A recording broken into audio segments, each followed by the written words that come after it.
Prime Minister Narendra Modi landed on a special emergency airstrip built on a highway in Assam on Saturday. He first reached Shabwa Airfield and then flew in an Indian Air Force C-130 aircraft to Dibrugarh. The plane landed at the emergency landing facility built on the Morun bypass. This airstrip is around 300 kilometers from the China border. It is important for military strategy and quick response during emergencies. The facilities can be used by both military and civil aircraft. It will help in faster rescue and relief work during natural disasters or war-like situation in the northeast region. Prime Minister Narendra Modi paid tribute to the CRPF jawans who were killed in the 2019 Pulwama terror attack. On social media platform X, he remembered the brave soldiers and said their courage and sacrifice will always inspire the nation. The Pulwama attack happened on 14 February 2019 in Jammu and Kashmir. In this deadly terror attack, 40 CRPF personnel lost their lives.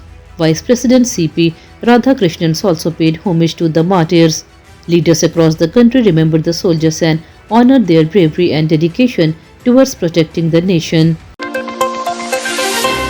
A controversy has started in Ujjain over new guidelines about the national song Vande Mataram. The central government recently issued instruction that the song should be played at government events, school and official programs.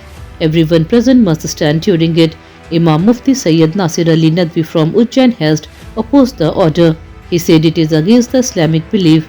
According to him, Muslim cannot worship anyone except Allah. He called the directive an attack on religious freedom. The issue has now sparked debate over nationalism and religious rights in the city. Purnia MP Pappu Yadav walked out of Beor jail after getting bail in 3 cases. A local court granted him bail on Friday evening. He came out of jail around 6 p.m. The court directed him to appear in person whenever required during hearings. Speaking after the release, Pappu Yadav said he did not know that speaking the truth would lead to repeated visits to court and police stations. His supporters welcome him outside the jail. The political leader's release has once again brought attention to the legal cases filed against him. An Indigo flight from Kolkata to Shillong received a bomb threat on board. A piece of paper with a threatening message was found inside the aircraft toilet during the journey. After landing, security agencies were informed immediately. All passengers were safely deboarded. The aircraft was taken for detailed checking by bomb squad and security teams. So far, no explosive has been found. Authorities are investigating who placed the note and how it reached inside the plane. Officials said passenger safety remains the top priority. An American court has sentenced Indian citizen Nikhil Gupta to 24 years in prison. The punishment was given after he admitted his role in a case linked to an alleged plot to kill Khalistani separatist Gurpatwant Singh Pannu. The hearing took place in a New York court. US authorities said Gupta was involved in planning the conspiracy. After he pleaded guilty, the judge announced the sentence. The case has created tension between India and the United States. Security agencies in both countries closely followed the investigation. Officials said the verdict sends a strong message against such criminal activities. US President Donald Trump has sent the world's largest warship to the Middle East. The aircraft carrier was earlier part of an operation near Venezuela. Now, amid rising tension with Iran, another aircraft carrier has also been deployed to the region.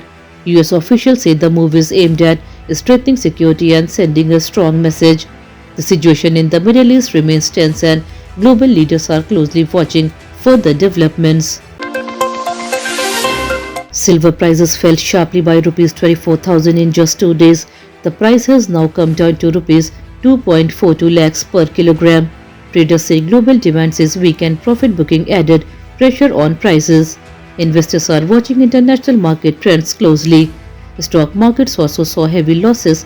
The BSE Sensex dropped 1,048 points during trading. The Nifty 50 fell 336 points. Banking, IT and energy stocks were among the worst hit sectors. Meanwhile, reports claim that Reliance Industries may start buying oil directly from Venezuela. If confirmed, this move could impact global oil trade and Indian fuel supply. Investors remain cautious amid global uncertainty. Cricket matches between India and Pakistan are not always one-sided. Many games have been very close and full of tension. In 4 matches, the result was decided on the last ball. Fans on both sides were left nervous till the final moment. Interestingly, no team has scored more than 200 runs in this contest so far. The bowlers have often dominated, making every run important. Whenever India and Pakistan face each other, excitement is high and anything can happen till the very end. Temperatures are rising in many parts of India. In states like Madhya Pradesh, Uttar Pradesh and Chhattisgarh, daytime temperatures have crossed 30 degrees Celsius. More than 15 cities in Madhya Pradesh recorded temperatures above 30 degrees. In Uttar Pradesh, Bandha recorded 31.2 degree and Prayagraj 30.4 degrees Celsius. Nights are also becoming warmer with temperatures staying above 10 degrees Celsius. Meanwhile, western Himalayan regions like Himachal Pradesh, Uttarakhand and Jammu and Kashmir may see rain and snowfall due to active western disturbance. Weather experts say changing patterns are causing unusual temperature rise in February. That's all for today's bulletin. We'll be back with more updates next time. Until then, this is Tamanna Rizvi signing off. Have a good day.